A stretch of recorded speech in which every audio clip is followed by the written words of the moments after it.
Добре, готов съм. Купонът бил в разгара си. Снелдаш!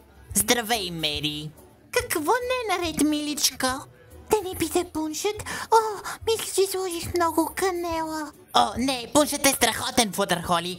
Ядосам се на едно по-нимрънкащо за колко е безсмислена нощта на топлото сърце. Предполагам, името му не започва с Сноу и накрая Фрост. Тя каза, че нощта на топлото сърце е оправдание за купон и че ще сме по-добре работейки да направим Екуестрия по-добро място. Как изглежда по-добра Екуестрия според Сноуфол? Поните работят здраво, учат и използват уменията си за добруването на Екуестрия.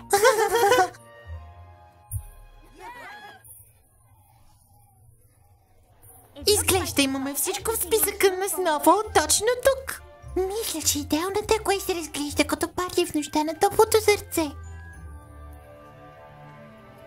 И аз! Жако, че сте последната! Някога!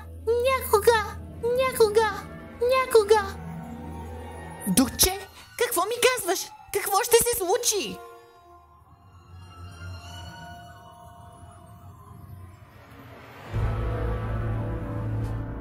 Коя си ти? Аз съм духът на топлото сърце от бъдещето.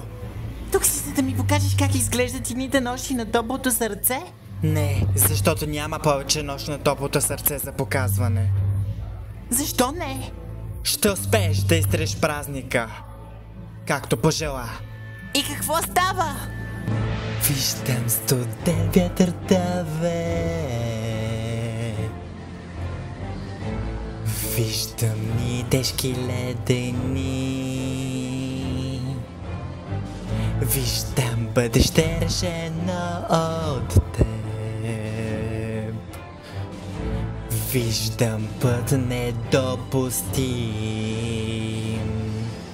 Бъдещето изпълнено с магия.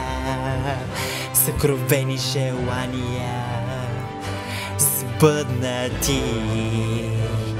Ще съблям през дните ни трагични. Надежда няма в пустоща. Само минало ще са мечтите споделяни. Заради теб Сноуфол Фрост, бъдещето е студен кошмар.